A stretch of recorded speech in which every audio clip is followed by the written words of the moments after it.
Chapter 3. As she led me upstairs, she advised me to hide the candle and keep quiet. Her master had peculiar ideas about the room she was putting me in, and never willingly allowed anyone to stay there. I asked why. She didn't know, she replied. She had only been there a year or two, and with all their strange happenings, she couldn't even begin to be curious. Too dazed to be curious myself, I locked the door and looked around for the bed. The room's furnishings consisted of a chair, a wardrobe, and a large oak case with squares cut out near the top, resembling coach windows. As I approached the structure, I peered inside and realized it was a unique, old-fashioned couch, cleverly designed to eliminate the need for each family member to have a separate room. Essentially, it was a small closet, with the window ledge it enclosed, serving as a makeshift table. I slid back the paneled sides, climbed in with my light, pulled them shut again, and felt secure from the watchful eyes of Heathcliff and everyone else. On the ledge, where I placed my candle, a few mildewed books were stacked in one corner, and the surface was covered with writing scratched into the paint. This writing was nothing more than a name repeated in various styles. Large and small, Catherine Earnshaw, occasionally altered to Catherine Heathcliff, and then again to Catherine Linton. In a state of dull listlessness, I leaned my head against the window and continued to spell out Catherine Earnshaw, Heathcliff, Linton, until my eyes closed. But they had barely rested for 5 minutes when a blaze of white letters emerged from the darkness.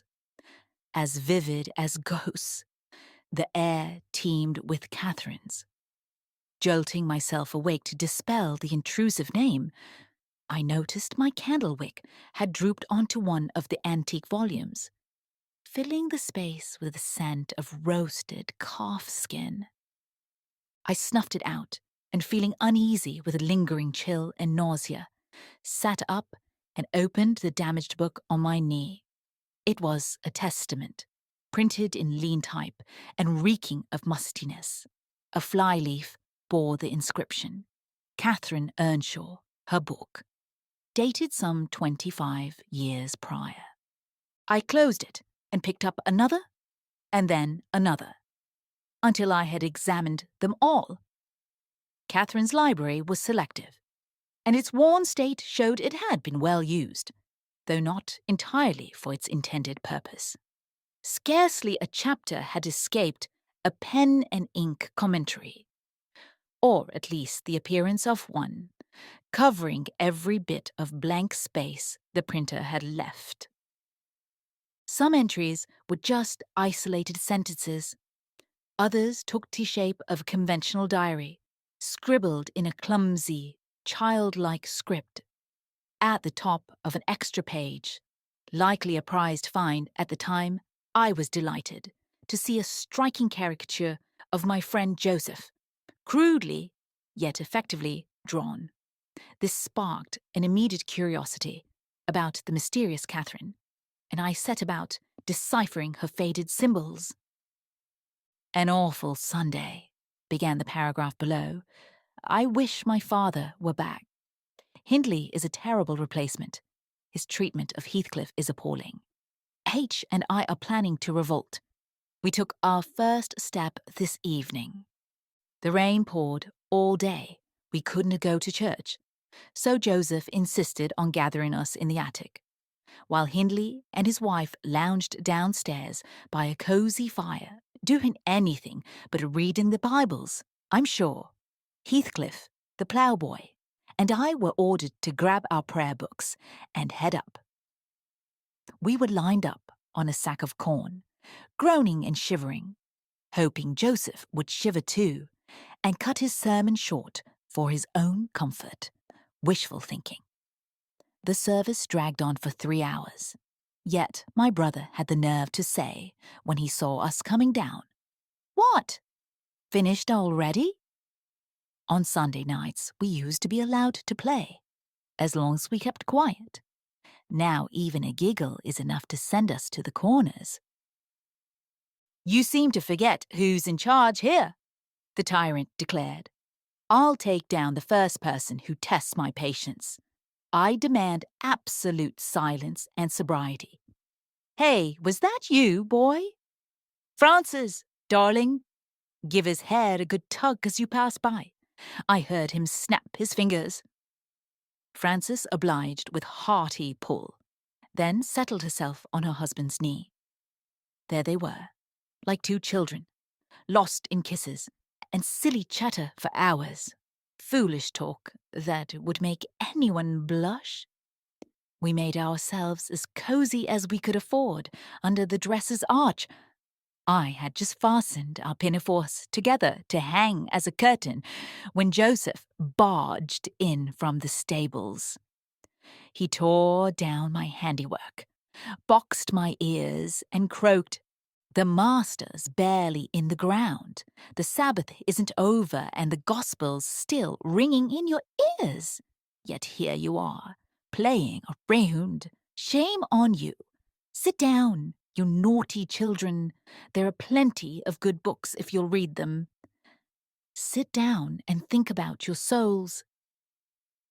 With that, he forced us to rearrange ourselves so we could catch a faint glow from the distant fire, enough to make out the text of the dusty tomes he thrust upon us.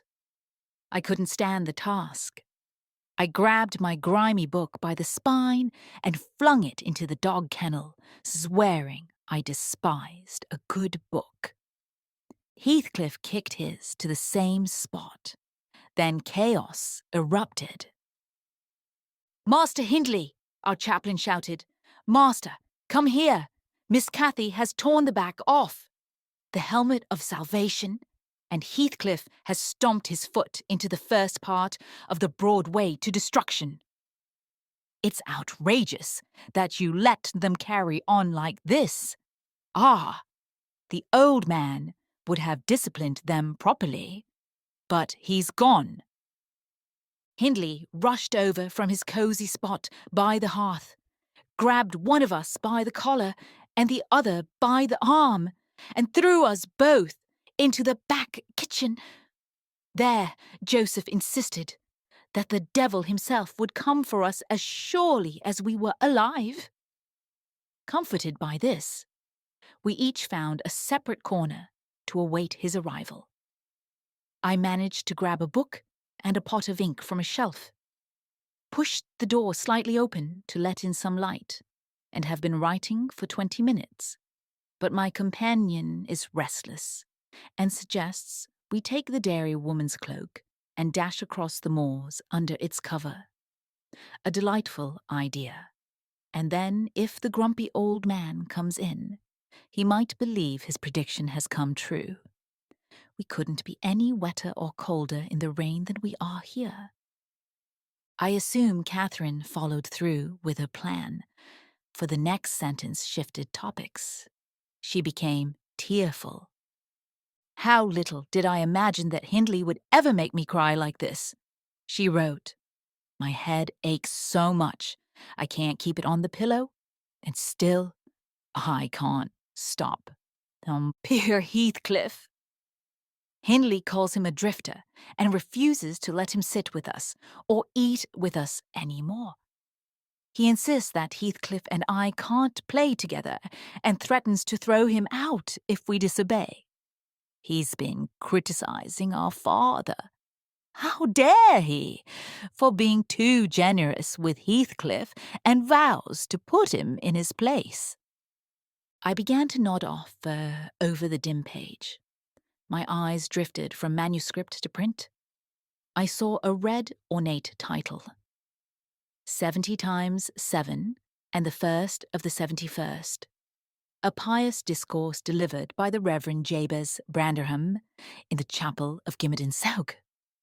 As I half-consciously puzzled over what Jabez Branderham might say on such a topic, I sank back into bed and fell asleep. Alas, the effects of bad tea and a foul mood. And what else could have caused such a dreadful night? I can't recall another night so miserable since I first learned to suffer. I began to dream almost before I lost awareness of my surroundings. I thought it was morning, and I was heading home with Joseph as my guide. The snow lay deep along our path, and as we struggled through it, Joseph wore me out with constant scolding for not bringing a pilgrim's staff. He insisted I couldn't enter the house without one, all the while proudly brandishing a heavy-headed cudgel, which I understood to be what he meant. For a moment, it seemed absurd that I would need such a weapon to gain entry into my own home. Then a new thought struck me. We weren't heading to some ordinary destination. We were on our way to hear the renowned and Jabez Branderham deliver a sermon on the theme of 70 times 7. It seemed that either Joseph, the preacher, or I had committed the first of the 71st, and we were about to be publicly shamed and excommunicated. We arrived at the chapel. I've actually passed by it a few times on my walks. It sits nestled in a dip between two hills, a raised hollow, close to a swamp, where the peaty dampness is said to preserve the few bodies laid to rest there, as if embalmed. The roof has managed to stay intact so far, but with the clergyman's salary being a mere £20 a year, and a house with 2 rooms threatening to collapse into one, no minister is willing to take on the role, especially since it's widely believed that the congregation would rather let him starve than contribute a single penny more to his livelihood. Yet, in my dream, Jabez had a full and attentive audience, and he preached. My God, what a sermon it was! Divided into 490 parts, each as substantial as a typical sermon, each addressing a different sin. Where he found them all, I have no idea. He had his own unique way of interpreting the text, and it seemed essential that the brother commit a different sin each time. They were the most peculiar offences, strange transgressions I had never imagined before. Oh, how exhausted I became. How I squirmed, yawned, nodded off, and then jolted back to life. I pinched and poked myself, rubbed my eyes, stood up, sat back down, and nudged Joseph to see if he would ever finish. I was trapped, forced to listen to the end. Finally, he reached the first of the 71st. At that pivotal moment, a sudden inspiration struck me. I felt compelled to rise and accuse Jabez Branderham as the perpetrator of an unforgivable sin. Sir, I declared, sitting here within these 4 walls, in one unbroken stretch, I have endured and forgiven the 490 points of your sermon. 70 times 7. I have grabbed my hat, ready to leave. 70 times 7. You have absurdly made me sit back down. The 490th first is too much. Fellow sufferers, seize him, bring him down, and crush him to dust, so that this place may know him no more. You are the one, cried Jabez, after a solemn pause, leaning over his pulpit. 70 times 7. You twisted your face in boredom. 70 times 7. I consulted with my soul. Behold, this is human frailty.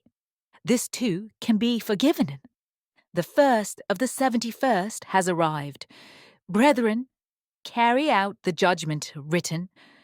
Such honor belongs to all his saints. With that final declaration, the entire assembly, brandishing their pilgrim staffs, surged around me as one. Unarmed and defenseless, I instinctively grappled with Joseph, my nearest and most aggressive attacker, trying to wrest his weapon from him. In the chaos of the crowd, clubs clashed. Blows intended for me landed on others instead. Soon, the whole chapel echoed with the sound of strikes and counter-strikes. Every man turned against his neighbour. Branderham, not content to stand idle, unleashed his fervour with a barrage of loud knocks on the pulpit boards, which responded so sharply that, to my immense relief, they finally woke me. What had sparked such a tremendous uproar? What had played Jabez's role in the commotion? It was nothing more than the branch of a fir tree brushing against my window as the wind howled past, rattling its dry cones against the glass. I paused, listening with skepticism, identified the culprit, then turned over and drifted back into sleep, dreaming once more, if possible, even more unpleasantly than before. This time, I was aware of lying in the oak closet, distinctly hearing the gusty wind and the driving snow. I also heard the fir branch repeat its irritating sound and correctly attributed it to its source. Yet it vexed me so much that I resolved to silence it if I could. In my dream, I thought I rose and tried to unfasten the window. The hook was soldered into the staple, a detail I had noticed when awake, but had since forgotten. "I must stop it, irregardless," I muttered, smashing my knuckles through the glass and reaching out to grab the bothersome branch. Instead, my fingers closed around the icy little hand of a child. A wave of intense nightmare terror washed over me. I tried to pull my arm back, but the hand clung to it, and a deeply sorrowful voice sobbed, "Let me in! Let me in!" "Who are you?" I asked, struggling to free myself. "Catherine Linton," it replied, shivering. Why did I think of Linton? I'd read Earnshaw 20 times. For Linton, "I've come home. I lost my way on the moor." As it spoke, I vaguely discerned a child's face peering through the window. Terror made me cruel, and realizing it was futile to shake the creature off, I dragged its wrist across the broken pane, rubbing it back and forth until blood ran down and soaked the bedclothes. Still, it wailed, "Let me in," and held on with a grip that nearly drove me mad with fear. "How can I finally said. "Let me go if you want me to let you in." The fingers loosened, and I snatched mine through the hole, hurriedly stacking books in a pyramid against it, and covered my ears to block out the pitiful plea. I seemed to keep them closed for over 15 minutes. Yet, the moment I listened again, the mournful cry was still there, moaning on. "Begone!" I shouted. "I'll never let you in, not even if you beg for 20 years. "It's been 20 years, lamented the voice. "I've been a wanderer for 20 years. Then came a faint scratching at the door, and the stack of books shifted as if pushed from outside. I tried to leap up, but found myself paralyzed, and instead I screamed in a panic. To my shock, the scream was real. Hurried footsteps approached my door.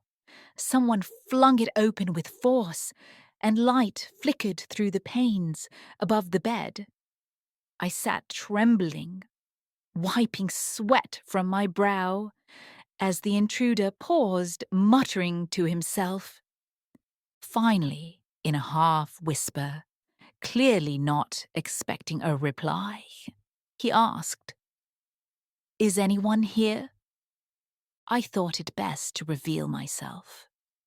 Recognizing Heathcliff's voice, and fearing he might search further if I stayed silent, With this in mind, I turned and opened the panels.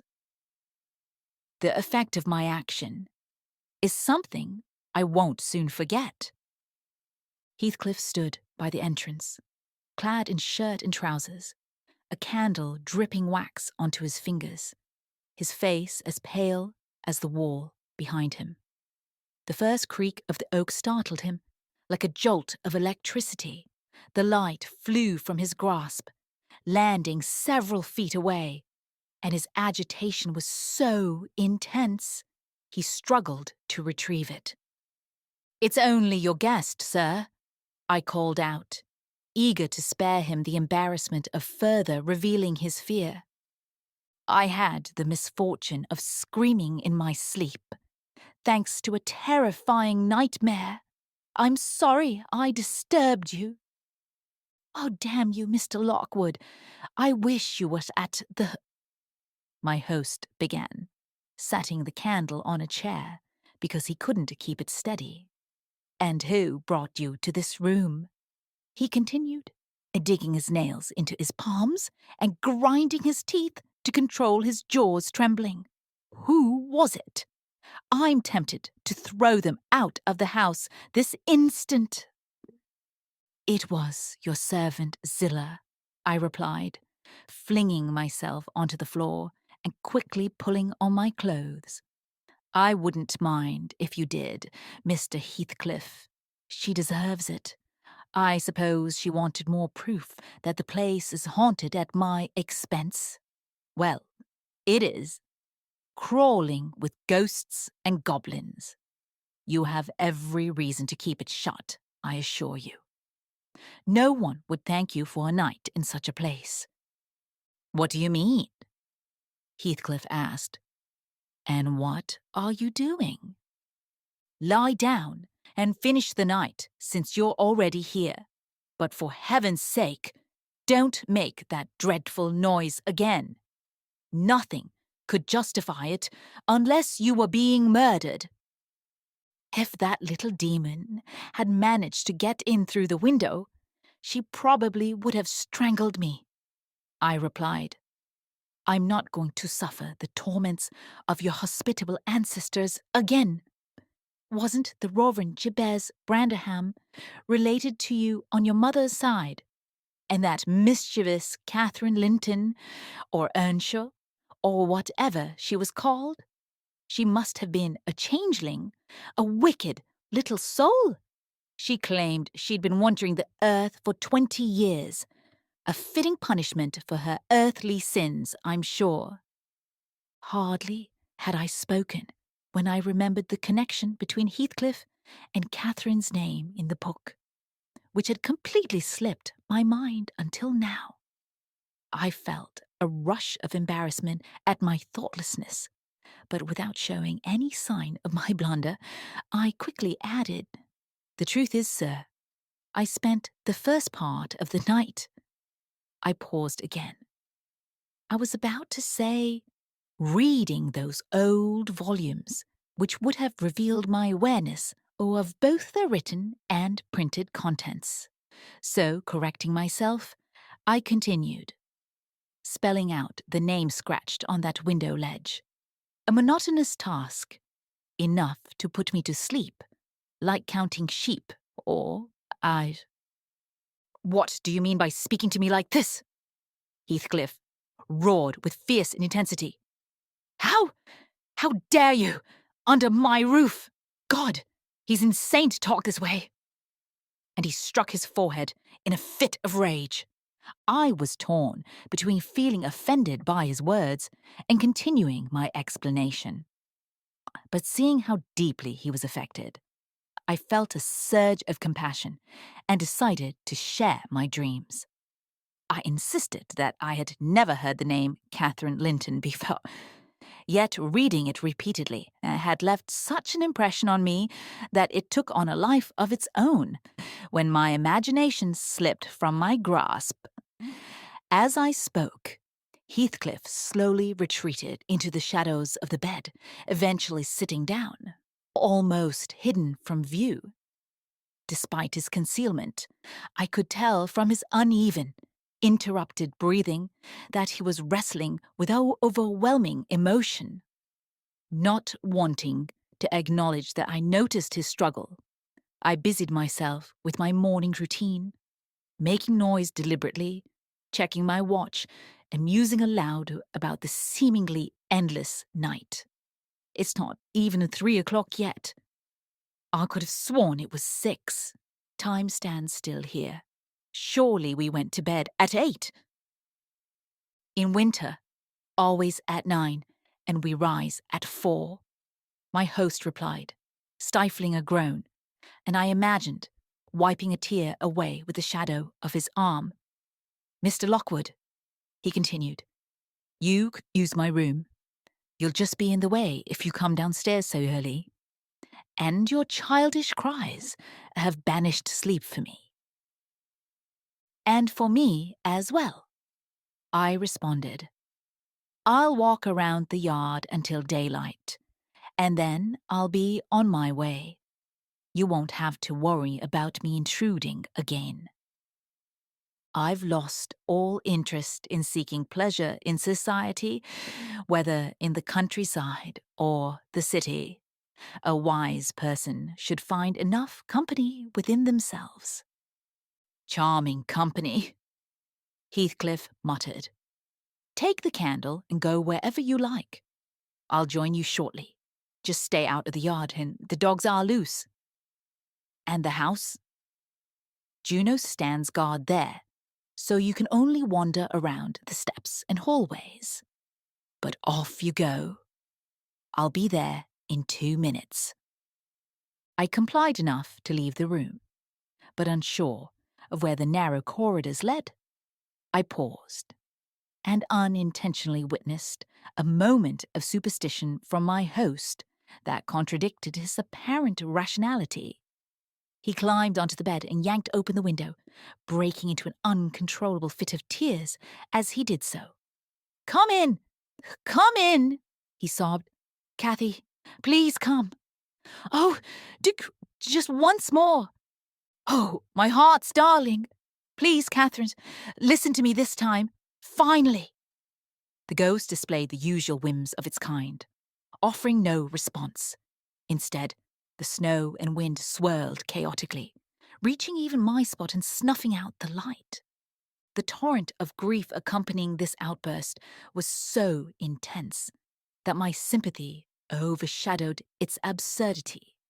I withdrew, half irritated for having eavesdropped at all, and frustrated for having shared my ludicrous nightmare, which had somehow caused such distress.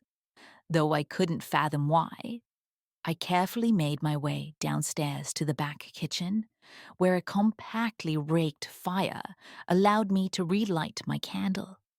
The only movement came from a brindled grey cat, which emerged from the ashes and greeted me with a plaintive meow.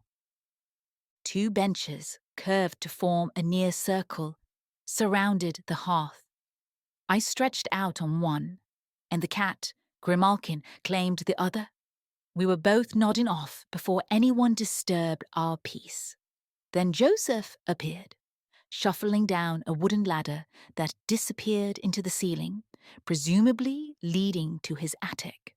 He shot a disapproving glance at the small flame I had coaxed to life, swept the cat off its perch, and settled into the vacant spot. He began the ritual of packing a 3-inch pipe with tobacco. My presence in his domain was deemed too brazen to warrant comment. He simply applied the pipe to his lips, crossed his arms and puffed away. I left him to his indulgence undisturbed. After drawing out the last curl of smoke and releasing a deep sigh, he rose and departed as solemnly as he had arrived.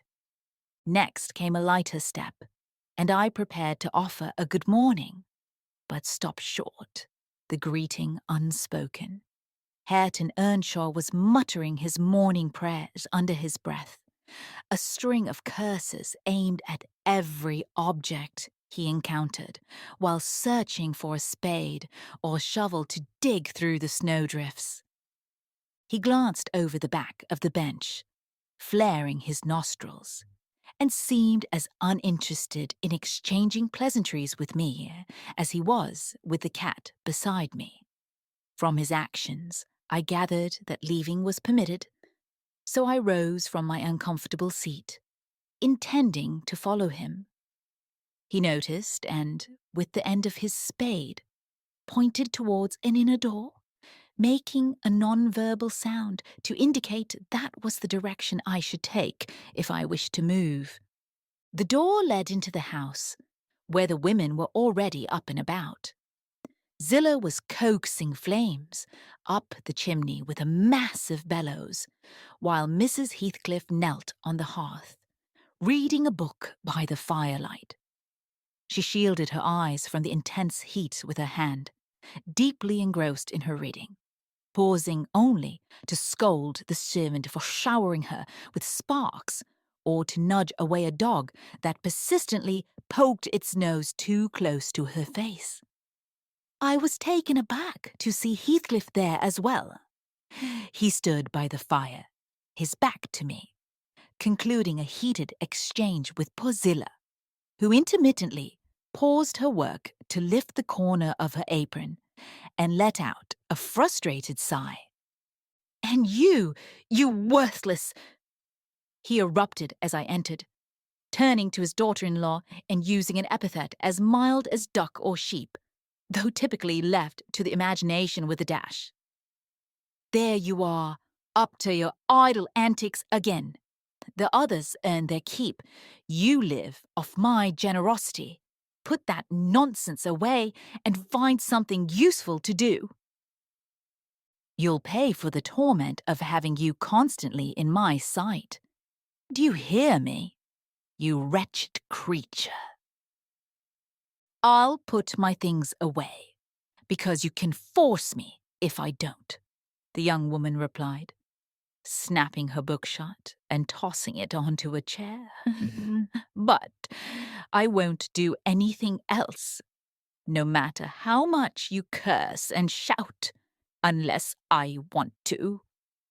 Heathcliff raised his hand, and she quickly moved to a safer distance, clearly familiar with the force behind it. Not wanting to witness a quarrel, I stepped forward briskly, as if eager to enjoy the warmth of the fire, pretending to be oblivious to the interrupted argument. Both had enough self-control to pause the conflict. Heathcliff shoved his hands into his pockets to resist temptation, while Mrs. Heathcliff curled her lip and retreated to a distant seat, where she remained as still as a statue for the rest of my visit. I didn't stay long. I declined their offer to join breakfast, and, at the first hint of dawn, seized the chance to escape into the open air, which was now clear, still, and cold as intangible ice. My landlord called out for me to wait before I reached the garden's edge, and offered to guide me across the moor. It was fortunate he did, for the entire hillside resembled a rolling white sea. The undulations didn't reflect the actual rises and dips of the terrain. Many pits were filled to the brim, and whole rows of quarried debris had vanished from the mental map I had formed during my walk the day before. I had noticed on one side of the road a line of upright stones spaced every 6 or 7 yards, stretching the entire length of the barren landscape. These were set up and coated with lime to serve as markers in the dark and during snowfalls like this one, which obscured the treacherous swamps on either side from the solid path.